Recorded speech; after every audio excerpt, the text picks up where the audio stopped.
Buenas, pessoal do Papo Maçom, boa noite. Vamos para mais um vídeo.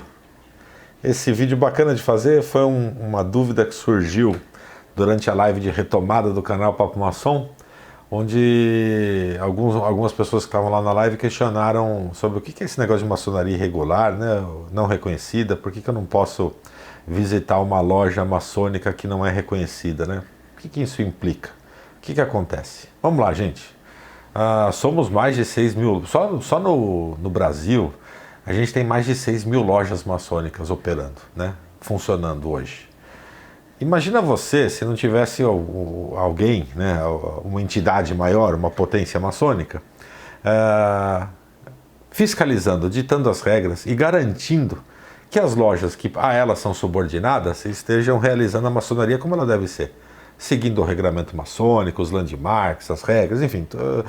Não cabe aqui a um público não maçom eu entrar no mérito do que é necessário para uma loja maçônica ser regular, ou para uma potência maçônica ser regular. Mas cabe aqui explicar que existem regramentos básicos da maçonaria que fazem com que eu tenha uma garantia de que a maçonaria que eu exerço aqui, numa loja que é subordinada, por exemplo, à grande loja maçônica do estado de São Paulo, é a mesma maçonaria que é exercida numa loja que é subordinada ao Grande Oriente do Rio de Janeiro, que por sua vez responde ao Grande Oriente do Brasil. A hierarquia das potências maçônicas é algo um pouco mais complexo de se explicar, mesmo porque no Brasil a gente tem uma particularidade com relação ao número de potências e que não cabe nesse vídeo. Eu posso fazer um vídeo exclusivo para isso mais para frente.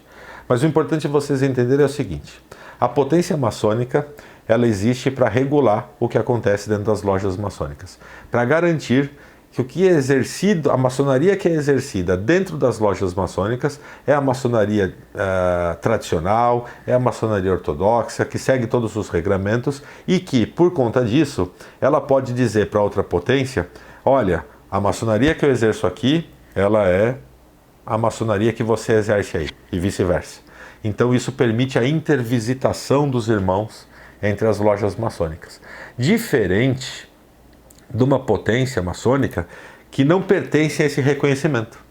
Quando essa potência maçônica não pertence a esse reconhecimento, esse grupo reconhecido por outras lojas, não há garantias, não há fiscalização de que a maçonaria que é exercida lá é a mesma maçonaria que é exercida aqui. Consequentemente, por não haver esse reconhecimento maçônico, os irmãos, né, os maçons filiados a essas lojas, são proibidos de fazer uma visitação numa loja de uma maçonaria que não é reconhecida por essa potência aqui específica. Porque senão, gente, imagina só, qualquer pessoa funda uma loja maçônica, qualquer pessoa funda uma potência maçônica, se diz maçom, diz exercer a maçonaria, como não há fiscalização, não há necessidade de reconhecimento, ela poderia visitar a nossa loja, e vice-versa. Imagina que bagunça que ia ser a maçonaria, e eu garanto para vocês que em pouquíssimo tempo a maçonaria deixaria de existir, ou pelo menos teria tantas variações, que a sua essência se perderia. Então a necessidade da potência maçônica é essa, né? De regular, de fiscalizar e de garantir que a mesma maçonaria que é exercida aqui na loja A, subordinada a ela, é a mesma maçonaria que é exercida aqui na loja B, subordinada a ela. Lógico que, como vocês bem sabem já, diante de tantos outros vídeos do canal, que existem diferentes escolas, né, diferentes ritos na maçonaria, mas as regras básicas da maçonaria são as mesmas para todos nós, independente do rito ou ritual que a gente siga dentro da maçonaria. Isso é importante. E aí veio a questão do GOSP, né? Poxa, por que até ontem a maçonaria do GOSP era correta e agora não é mais? Não é que não é mais. O que acontece, gente? O Grande Oriente do Brasil é a potência maçônica mais antiga do Brasil. E ela é federativa, né? Uma potência federativa, isto é, o Grande Oriente do Brasil é responsável pelos grandes orientes estaduais subordinados a ele e as lojas subordinadas aos grandes orientes estaduais. Por uma briga, por uma discordância que não vem ao caso aqui para esse vídeo, O Grande Oriente de São Paulo se desfiliou do Grande Oriente do Brasil. Ele se afastou do Grande Oriente do Brasil. Falou, não sigo mais, não sou mais subordinado a você, agora eu sou independente. Acontece que a grande parte das potências maçônicas que são reconhecidas entre si aqui no Brasil fazem esse reconhecimento com a potência maior, que no caso do Grande Oriente do Brasil, que é federativo, é com o Grande Oriente do Brasil. Então, a partir do momento que o Grande Oriente de São Paulo se desfiliou do Grande Oriente do Brasil, ele perdeu o reconhecimento das outras potências. Eu não estou dizendo que a maçonaria que é exercida lá no Grande Oriente de São Paulo hoje, ela é irregular. Não, pelo contrário. Como eu disse, né, até ontem eles eram filiados e exerciam aquela maçonaria e continuam exercendo. Tenho irmãos valiosos que optaram por seguir o Grande Oriente de São Paulo nessa cisão e exercem a maçonaria como ela deve ser, lá no Grande Oriente de São Paulo. Porém, perderam o reconhecimento porque aquela potência ela se tornou independente. Para que eu possa passar a visitar novamente as lojas pertencentes ao Grande Oriente de São Paulo, o Grande Oriente de São Paulo deveria pleitear, então, o reconhecimento de outras 7 potências maçônicas para começar a ser permitida, então, a intervisitação em loja. Eles se colocaram numa situação bastante delicada, porque agora eles têm que brigar por esse reconhecimento que antigamente era herdado do Grande Oriente do Brasil. Mas a maçonaria é distrital, então, como eu falei, né, não cabe aqui entrar muito no detalhe da distribuição das potências no Brasil, mas no Brasil a gente já tem um número elevado de potências maçônicas no mesmo distrito, que é algo que já não ocorre lá na Inglaterra, por exemplo. Né? Na Inglaterra existe um distrito, uma potência que responde por aquele distrito, pelas lojas daquele distrito, e essa potência é subordinada à grande loja unida da Inglaterra e acabou ali. Aqui no Brasil não, a gente tem, por exemplo, das principais reconhecidas, a gente tem o Grande Oriente do Brasil com seus grandes orientes estaduais, tem as grandes lojas maçônicas, que elas são independentes e soberanas nos estados do país, então aqui em São Paulo tem a grande loja maçônica do estado de São Paulo, que ela é soberana, mas não se reporta a ninguém. Existe a grande loja maçônica do estado do Rio de Janeiro, a grande loja maçônica do estado do Rio Grande do Sul, elas se reconhecem entre si e reconhecem o Grande Oriente do Brasil como uma maçonaria regular, então é permitida essa intervisitação, e através do Grande Oriente do Brasil a gente conseguiu reconhecimento também da Grande Loja Unida da Inglaterra e de outras tantas potências ali maçônicas espalhadas pelo mundo que permite essa intervisitação. E o Grande Oriente de São Paulo? Ficou isolado. Existe aqui também no Brasil a Comab, né, que são as grandes lojas estaduais independentes, que também é uma potência maçonaria, é uma potência maçônica reconhecida que permite intervisitação entre as lojas. Ficou claro esse tema, gente, do reconhecimento? Para que serve? É só para garantir que a maçonaria que é feita aqui é a mesma maçonaria que é feita lá. Não vale a pena a gente entrar aqui no mérito dos pontos necessários para que esse reconhecimento ocorra, porque eu acho que isso é um assunto muito... não é segredo não, tá, gente? Mas é um assunto muito interno da maçonaria, administrativo da maçonaria, e que explicar para alguém que não é maçom não vai fazer muito sentido, eles não vão entender a motivação daquilo, então não tem por que explicar. Mas a relação, sim, a relação tem sim esse motivador de explicação. Já uma loja maçônica espúria, aí, gente, é um problema. Porque essa maçonaria espúria, ela jamais vai ser reconhecida por outra potência. O Grande Oriente de São Paulo, que é uma maçonaria que hoje está não reconhecida, portanto irregular, ela pode pleitear esse reconhecimento, abrir um processo de reconhecimento que vai levar anos para acontecer. Principalmente aqui, como expliquei, por no Brasil existirem diversas potências já no mesmo território, e aí há uma grande resistência em reconhecer mais uma potência dentro daquele território, porque isso implica em divisão de lojas, entende? Pô, se já tem a potência A, que cuida... Vou usar o estado de São Paulo como exemplo, justamente pelo exemplo do GOSP. Já existe aqui no estado de São Paulo o Grande Oriente do Brasil, representado pelo Grande Oriente do Brasil São Paulo. Depois da cisão ele foi fundado. Existe a grande loja maçônica do estado de São Paulo. e existem as lojas da Comab subordinadas lá à Comab. Então, já existem 3 potências reconhecidas operando no mesmo território, dividindo lojas ali, entende? Algumas lojas são subordinadas ao Grande Oriente do Brasil, São Paulo, outras lojas são subordinadas ao Grande Oriente à Grande Loja Maçônica do Estado de São Paulo, e existem as lojas subordinadas à Comab e essas lojas subordinadas ao Grande Oriente de São Paulo. Então vira uma folia de potências, então por isso que há essa resistência toda em se reconhecer potências cada vez mais, porque a gente não pode, gente, incentivar esse número abusivo de potências, porque qual a justificativa, entende?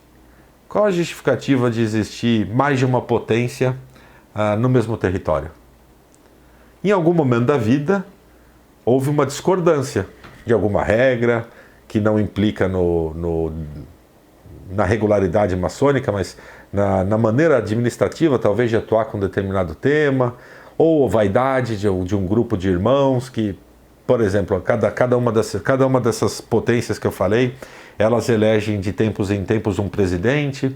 Alguns irmãos tinham essa vaidade, esse desejo de se tornar presidente de uma potência maçônica, que é conhecido como o grão-mestre, né, da potência.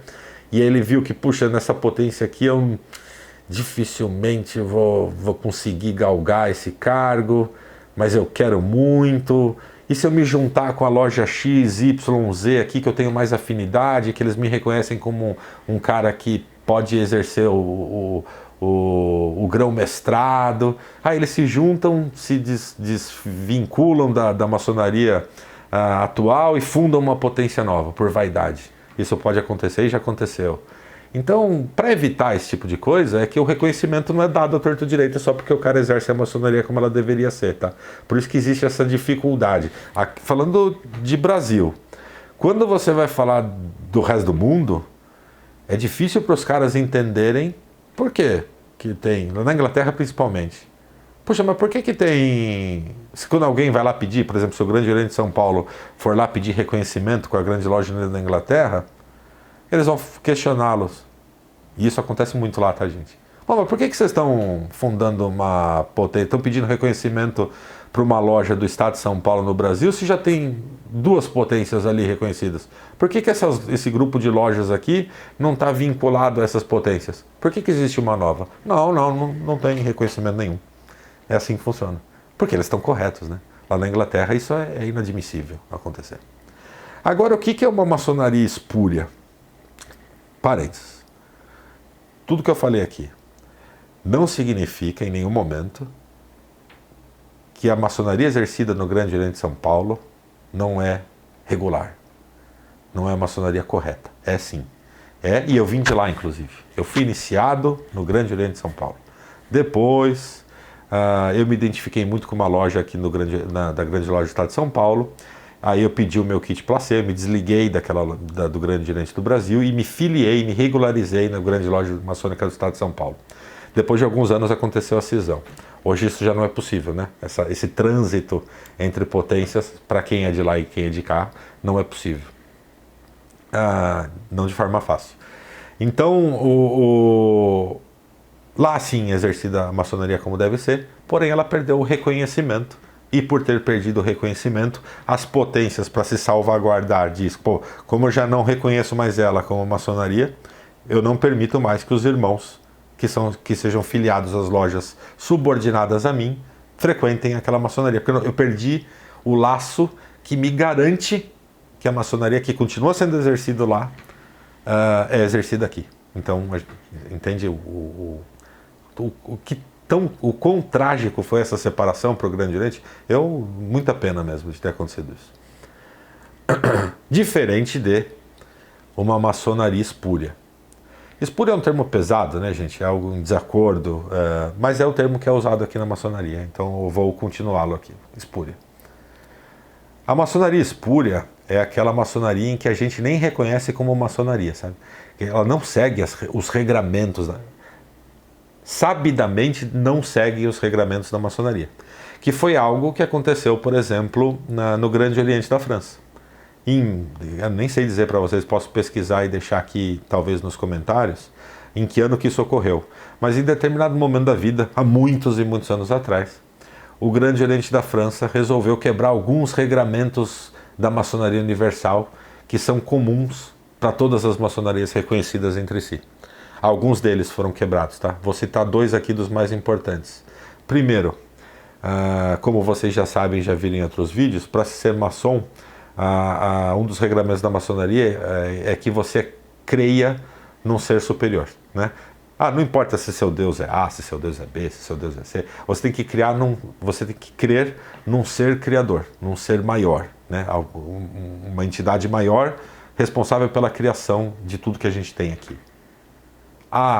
E a gente aqui na maçonaria, para evitar conflitos religiosos, chama de grande arquiteto do universo. Se para mim é Deus, para você é Buda, para você é sei lá o quê, pouco importa. Você crê num ser superior? Sim, creio num ser superior. Uma energia? Não importa.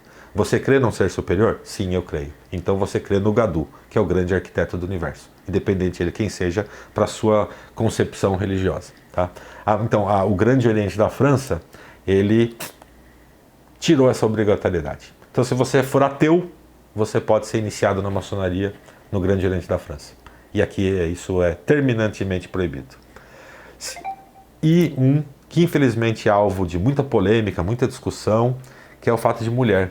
Né? No grande oriente da França, mulheres podem ser admitidas na maçonaria. Seja ela em loja mista, que é uma loja composta por homens e mulheres, ou sejam elas em lojas únicas e exclusivamente para mulheres. O que também, para as demais potências reconhecidas, não é aceito. Por uma questão de regramento da maçonaria lá dos seus primórdios, e onde o último desses regramentos todos os regramentos acima são imutáveis. Então as regras da maçonaria elas foram definidas lá atrás, e a última regra diz, todas essas regras que foram definidas em algum momento da vida, todas elas são imutáveis, não podem ser mudadas de forma nenhuma. Então por isso que é tão difícil hoje aceitar a mulher na maçonaria, né? Tudo bem, isso aqui é um papo para outro vídeo, tá, gente? Mas aconteceu isso no Grande Oriente da França, e diz, a França agora, então, ela não... As potências, né? Olha, puxa, lá na França agora não é mais obrigado a acreditar no grande arquiteto do universo, dentre outros itens, e também aceita a mulher. O que aconteceu imediatamente? O reconhecimento maçônico entre elas foi cortado, a França ficou isolada, e ao mesmo tempo ela foi tida como espúria, uma maçonaria que não é mais maçonaria, ela exerce qualquer outra coisa ali. Chame do que quiser chamar, mas maçonaria não é, porque deixou de seguir as regras da maçonaria. Não é o que acontece aqui no Grande Oriente de São Paulo, longe disso, mas é o que acontece em algumas potências que surgiram por aqui, no Brasil também, né? Por exemplo, eu vi outro dia na internet, e até comentei isso na live, maçonaria online. Gente, maçonaria online, ritualística maçônica online não existe. Ritualística, para nós, maçons regulares, ortodoxos, a maçonaria ritualística é realizada dentro do templo e só pode ser realizada dentro do templo. Eu não posso fazer uma sessão maçônica ritualística aqui no meu apartamento. Jamais. Sou proibido, sob punição de expulsão. Assim como se eu visitar uma loja dessa, eu também posso ser expulso. E então, esse tipo de coisa que garante, né? Como garantir, então, que a maçonaria que eu frequento não é uma maçonaria dessa? Através da regularidade e reconhecimento maçônico. Ok, pessoal? Espero ter esclarecido. Se ficou alguma dúvida ainda sobre esse tema, deixem aqui nos comentários. Eu faço um novo vídeo com uma outra abordagem, uma maneira diferente de falar. Mas eu acho que ficou claro, sim, o que é a diferença entre a maçonaria regular e irregular, o que é o reconhecimento, para que serve e quais são as vantagens, no fim, né? Esse vídeo traz muito disso, quais são as vantagens de se pertencer a uma maçonaria regular e reconhecida. Principalmente poder realizar intervisitação, o que vai te trazer um ganho de cultura, uma bagagem maçônica muito maior, porque você sai da sua loja, vai conhecer outra loja, outra maneira diferente de fazer aquilo que você faz, lógico, seguindo os regramentos. Puxa, olha, conhecer outras pessoas, né, com uma cabeça diferente da sua, um entendimento diferente do que é maçonaria para você, e aquilo vai te trazendo cultura, bagagem, conhecimento. Consequentemente, aprimoramento moral, aprimoramento interior, que é o que a gente busca dentro da maçonaria. Ok, pessoal? Espero então ter esclarecido as dúvidas. Muito feliz de ter retornado ao canal, muito feliz de estar voltando à periodicidade dos nossos vídeos. Um tríplice fraternal abraço e até o próximo vídeo.